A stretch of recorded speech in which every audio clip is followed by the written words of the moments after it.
Good morning once again, and you welcome to your flagship program this morning on ITV. We're still here in Pape Hill, broadcasting live this 19th day of May 2022. And we are cruising on the wing of Nationalism and You. We will be taking a look at the topic, religious tolerance. Religious tolerance. And with me to discuss this in the house this morning is Ambassador Segun Ogunyanwo. Am I correct? Ogunyanwo. Ogunyanwo. Yes. Great. I appreciate Your Excellency. You're most welcome. Thank you. And the characteristic of this program, Nationalism and You. It is my duty to build this nation and indeed the world, because I'm a citizen of the world and the whole of mankind is my brethren. Nigeria must be great again. Beautiful. Religious tolerance. How will you expatiate its components? How do we drive it? Thank you, Excellency. I appreciate you, sir. To start with, I want us to change the nomenclature. So instead of talking about tolerance, I'm thinking about accommodation. Okay. Because what tolerance is elastic. Once you stretch it to a limit. Yes, you get to a breaking point. When we accommodate people, especially in terms of religion, it can make a lot of difference. I teach that you cannot claim to know more about someone we both have not seen. I'll take that again. Okay. You cannot claim to know more about someone we both have not seen. So we have not seen God. So if we're talking about Him, then there must be need for that accommodation of the different views. I was traveling from Kano some time ago. I took a drop because I had a meeting here in Abuja. Along the line, the driver just stopped, went to pray. When you take a drop, you are the owner of the vehicle for that moment. Yes. He just stopped without saying anything, went and prayed. And I looked He didn't tell you, excuse me? He just parked, went to say his prayers. I processed it. And I told myself, if I were in his shoes, with his background, knowledge, experience, exposure, it's very likely I may do the same. So I looked at it. I also teach that time is too precious to be spent. It must be invested. What am I going to do for that period? So I got a book and I was reading to occupy. When he came back, I said, my brother, you are a great man. I appreciate you. Hope you prayed for me. Oh, oh my God. And he said, yes. I like that. Yes, and that was where it ended. Remember, he's the one that will still take me to Abuja. So if I start quarreling with him, I may not get So it should be about accommodation. So you would have told him, you are stupid. You cannot even take excuse before you go to pray and the rest of it. And he will burst out and say, who are you? Yes. I am praying to God. I'm not praying to you. So in his shoes, in his mind was thinking that my having chartered the vehicle pales into lamentable insignificance in comparison with his obligation to his God. Yes. So he must have seen the situation that he was going to do what I ought to have done. And that's the way. Once you understand why people do what they do, it becomes very easy to accommodate them. So I want us to look beyond just tolerance, but accommodation. Let's accommodate all the different views, appreciating the fact that most times in life, what separates us are circumstantial. A man born in Rome is very likely to be a Roman Catholic. A man born in Saudi Arabia, confirmed Muslim. A man born in New Delhi in India, Buddhist or Hindu. So as we relate with people, let's tell ourselves we could have been in their shoes and accommodate their different views, perceptions, and orientations about that individual, the supreme of the universe, the indefatigable excogitator, the one that we both have not seen. Our religious leader teaching in a sublime manner that will sink into our citizens, having the background of We want to build a nation that professes on unity, peace, and justice. Are our religious leaders doing enough to culture our people around this your explained scenario of accommodation? Thank you, Excellency. Unfortunately not. Unfortunately not. Their focus in the main is on increasing the number of their members. I'll take that again. Most of our religious leaders are focusing on the increase in the population of their members because it's like business to them. So the expansion of the church brings more income. So they want to make you feel that this is the only place where there is salvation. So if I tell you that God spoke to me, if you believe me, then you would. I see all of them talking about them being commissioned to do what? It is so sad that even in the way they talk about other groups, it is such that if you hear them talk about yours, there's a feeling of irritation. I now want to see what you can do to suppress. So their utterances must be guided. They must start thinking of what can I say, what can I do to bring in others. That inclusivity is key. I saw a clip on Facebook of a Muslim that was praying at the doorstep of a Catholic church. The priest saw him and allowed him. Then later they told him that, are you aware of? He was not even aware. So people do things subconsciously most times. It has to do with religion. I want to pray. Where can I quickly pray? They didn't attack him. They allowed him to complete his prayer. There are countries like the United Arab Emirates that has made provision. You go to Dubai and there is accommodation of all the religious groups. They are even building structures that will allow people be able to go in and pray in the formats that they appreciate. That's accommodation. That's the height of it. And we can learn from them. We can learn from them that in a country where we have so many religious groups, it's important for our leaders, especially those who are the helm of affairs of those groups, to ensure that their utterances are such that would accommodate all. Incidentally, we are all from Adam and Eve. I tell people that that person you are seeing today as a stranger is actually your cousin you are yet to have met. If you take everybody like that, and look, I could have been part of this man's religion. Why don't I understand what he believes in? Because I can understand you even if I do not agree with you. I'll take that again. I can understand you even if I do not agree with you. So we need to promote that background of understanding. Let's understand why people do what they do. If you understand why I do what I'm doing, it will be easier for you to accommodate me. And there's a very simple example I use. If a madman gives me a slap, I'm likely to run away. I may even be happy that it was only a slap and not a bite.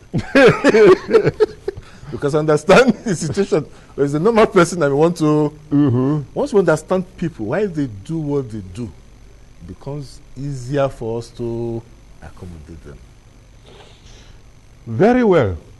Talking about self-accommodation, many people says it is about recognizing our differences in culture, our differences in tradition, our differences in religion.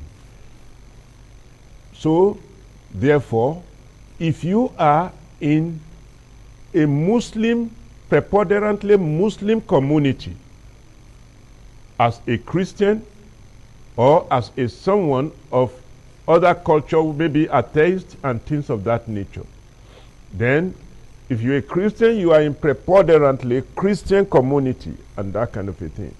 Are our parents playing their role in sensitizing our children on how to behave in such a community in order to generate the kind of self-accommodation you're talking about? Let's take it to the door of the parents. For asking. Thank you. To blame the parents would be to go to a source that may not be adequately qualified to handle that task. Okay. You cannot give what you do not have. Our parents, if they have the experience, they will share. They may not. So I'm focusing more on the government, Okay. on the religious leaders, on the National Orientation Agency. Okay. We have a body that's supposed to provide that harmonization. Unfortunately, they're not doing well enough. We have them in all the states. Even local government? Yes. It should be part of the duty of the government and the National Orientation Agency to provide that knowledge, that sensitization, to awaken even our parents, because they also need it. So the parents who know will share, but if you know, you know. If you don't know, so they cannot give. So I don't want us to place it At the doorstep of no. Some know and they are doing their best. A good number do not. So the government, religious leaders, and the National Orientation I think Agency. I want to agree with you with preponderant of our parents don't know. Even preponderant of pastors do not know, because I remember once I traveled to what do you call it? Baghdad. Then there is a city in Baghdad where they built, what do you call it? Imam Hussein's mosque. Okay. Kabrala. I went to Kabrala and I entered the mosque and I prayed. Wow. You know, I was praying in the mosque and there was a lot of pilgrims from all over the place and the rest of it. We prayed together, but I was praying in my own way and according to my Christian faith and that kind of a thing. In the mosque? In the mosque. You are a great man. And I prayed, I came out. Then in Nigeria, many of my Muslim and Islamic friends and the rest of it, I am very comfortable in their midst. But my identity, even most of them think I am a pastor. They call me pastor and that kind of a thing, because I don't hide my religion. But do you know, one younger pastor in the church I am attending went and reported me to the senior pastor and said, Ebenezer is too comfortable among the Muslims and the rest of it. Don't you think he will run away and go and become a Muslim and that kind of a thing? So talking about getting to know and defeating this ignorance, because even those who took law into their hand and killed people in the name of whatever religious intolerance, it is an act of ignorance and that kind of a thing. So how do we contain this preponderance in ignorance among our parents, among our pastors, among our imams? Thank you, that are misleading the country. Thank you for asking. Two things. One is about that knowledge, letting people know what to do and the need to accommodate others. The second is to ensure that there are consequences when people take laws into their hands. I'll take that again. Knowledge empowers. When people understand what to do in different settings, then it empowers them to take right actions. The second is that when people now go, we have laws guiding us as a nation. When people go against the laws and take laws into their hands, there should be consequences, both for those who actually did that and those who engineered them. In the US now, they are probing the former president. Some of those who took part in the January 6th action, they're already in jail. He may end up in a place where his view of the world will be obfuscated by bars as we go on. So those who take laws and those who prepare them, they must be that they are aware of. Because when you know that, look, if I do this, this is the consequence, then sometimes it can provide that deterrent. But if people feel they can just do whatever they want, and that there are people behind them, then we would continue to see what we just saw. So the law must take its course. Earlier it says that you cannot claim to know about somebody we both have not seen. So if you're talking about God, it's about finding out what does that God we have not seen, what does he even want us? And very specifically, the Quran admonishes its adherents to appreciate the Bible in clear terms. Surah 2 verse 4, in very clear terms, that we have given you the Torah and the scriptures. So if you, as a Muslim, is asked to appreciate the Bible, you need to find, what does the Bible say? Acts 10, 34 and 35 is very clear. That says that I perceive that God is not partial, but in every nation, the man that fears him and works righteousness is acceptable to him. I'll take that again. Acts 10, 34, 35. Peter was talking and said, I perceive that I God can now is understand not where your sublime patience and culture come from. You are quoting from Quran and you are quoting from the scripture. Yes, good. That every man that fears him and works righteousness is acceptable to him. So, if God is not partial, why should we now be so partial in the way we view those who see God from their own prisms? Because it's the way we see God that we relate with him. That accommodation is key. That let's appreciate other people. We said earlier that you can understand somebody even if you do not agree with him. That understanding is key and can help us in accommodating one another. You know, something happened yesterday. An event was reported to me yesterday. I wish I could lay hand on his video. It happened in Day here along Abuja Road. A motorbike was carrying a woman. The man riding the motorbike is an Hausa young man and a Muslim, of course. Then the woman is an Igbo lady, a Christian, of course. And the standby people were watching him driving the bike recklessly. And all of a sudden, he fell together with the woman on the bike. Now, a tipper coming crushed the woman and the woman died. And the people took the young man, the rider, and they killed him. And I think they said whether they wanted to set him ablaze or they set him ablaze. It led to a riot, which led to killing of more people, burning of church, and burning of mosque, and that kind of a thing. Which means this thing is even eating into our social fabric. Is this not an emergency?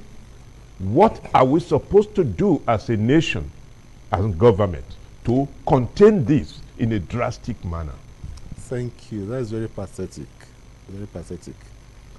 The government should declare a national religious emergency where we task the pastors, the imams, and other religious leaders to come together very quickly and start talking, because the adherents believe them. When your pastor say that God has said you should give him 1 million naira, that man will run to go and bring. And no, I want to talk about that now. There are a lot of people who would play on the psyche of their. You can do that positively. I like that. To let them appreciate that, look, if you are part of this organization, this church, one of your duties is to accommodate other people who are not members. And the more they talk about that, the more it gets into their subconscious. That look, so they can quickly recall such. If an imam teaches every Friday as part of it, that accommodation, there's the way it works. They also need to see him put those words into action. I repeat that for emphasis. Beyond saying this is what they should do, people learn more by observing what their leaders do. So both our utterances, our actions should reflect an understanding of the fact that because you are different from me does not make you bad. Because you are different from me requires my putting all effort to understand you and to accommodate you. Remember, we're not talking about tolerance this time. We're talking about accommodation. Accommodation. Yeah. Trying to accommodate people. Appreciate them the way they are. And then reflect that you could have been in their shoes. That reflection that could have been the other person's shoes helps. So there should be a national religious emergency where we select people and they come together with the sole aim of telling their adherents that, look, we all are from the same source, Adam and Eve. We all are cousins. Let's work together to promote national unity and can spread that beyond even the shores of Nigeria. So Nigeria now becomes like we have in Dubai. And in Dubai, you're telling yourself you want to. There are opportunities for people to worship the way within a setting that is predominantly Muslim. For me, that is accommodation at apogee, at its zenith. We can learn from them. Actually, one of the elder statesmen in Nigeria, late now, Alhaji Yusuf Maitamasule, said one of the things that gave him joy about Nigeria is his consciousness that the reason why God created the Muslim and the Christians almost in the same proportions of percentage in Nigeria is that Nigeria may have nursed these diversities in order to create a super nation that will serve as a lesson or a mirror to how to live in self-accommodation and to the world. Beautiful. Are we suiting these descriptions and these aspirations of our founding fathers? Unfortunately, we are not. But then, we already have that. So we can start thinking, what can we do to ensure that the labors of our heroes past are not... That's part of the labor. He had looked at everything and came to that conclusion. We too can appreciate that and say, look, why not? If not, in the University of Lagos, when they built the mosque, the late Chief M.K.O. Abiola contributed significantly to it. When they were to build the church, he also contributed significantly to it.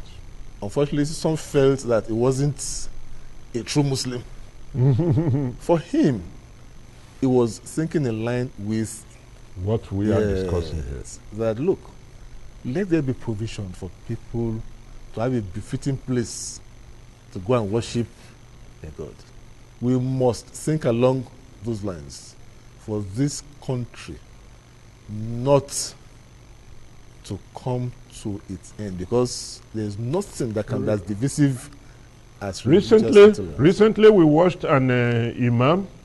I think I forgot. I don't know why I forgot his name now. I think in Plateau State, when they were killing some certain people of Christian religion, the imam brought the Christian into his mosque, and they were saved. I think he was even honored internationally and things of that. And the government also of Nigeria recognized that gesture and that kind of a thing on the individual.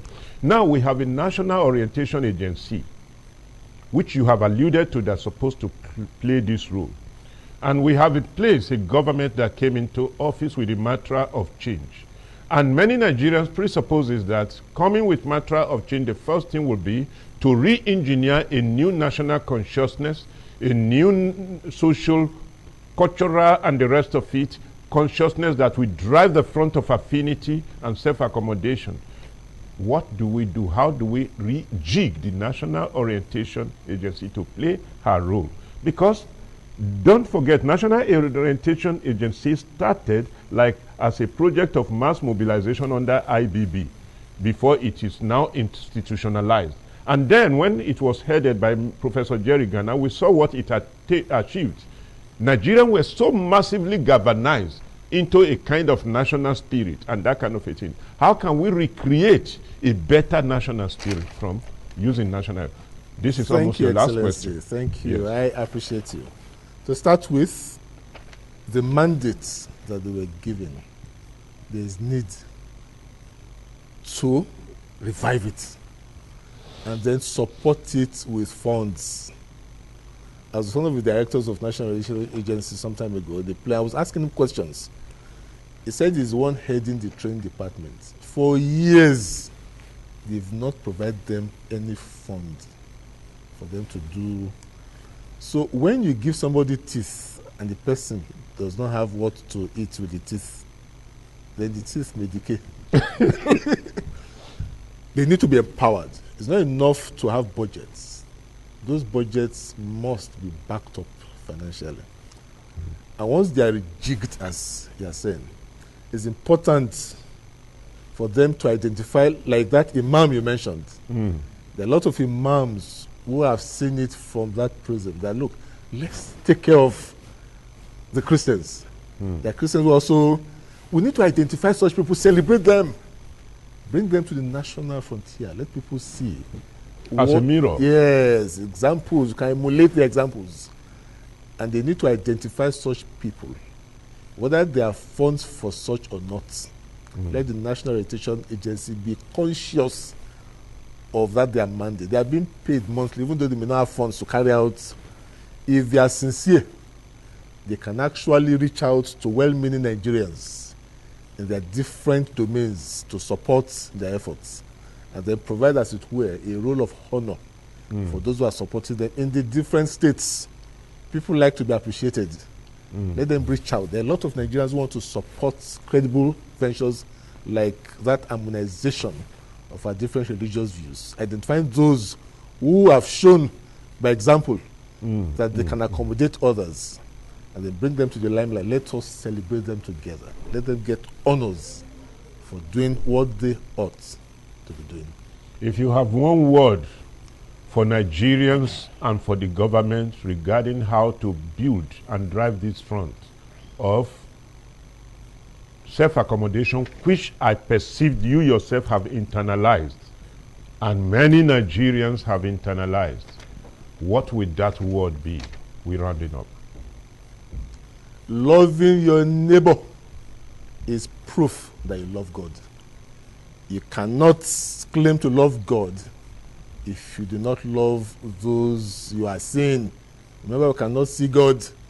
So let us see ourselves as our neighbor's keepers.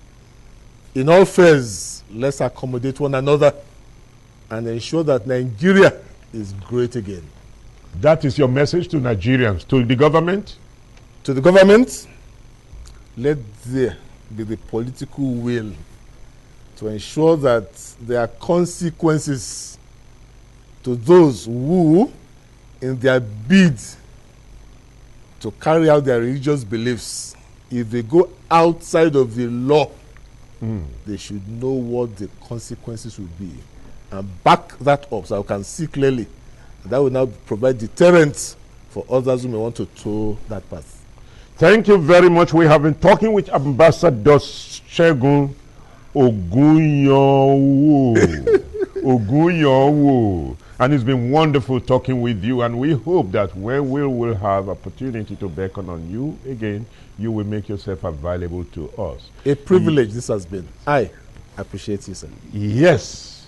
We've been talking about religious tolerance, but Ambassador Segun has told us that we should make it self-accommodation, and that as a nation we should set it as a priority. Yes, the National Orientation Agency should rejig themselves, or rather the government should rejig it so that they can build a new national consciousness, a new national spirit that is feelable, touchable, and seenable by Nigerians, through which we will galvanize the prospect of that is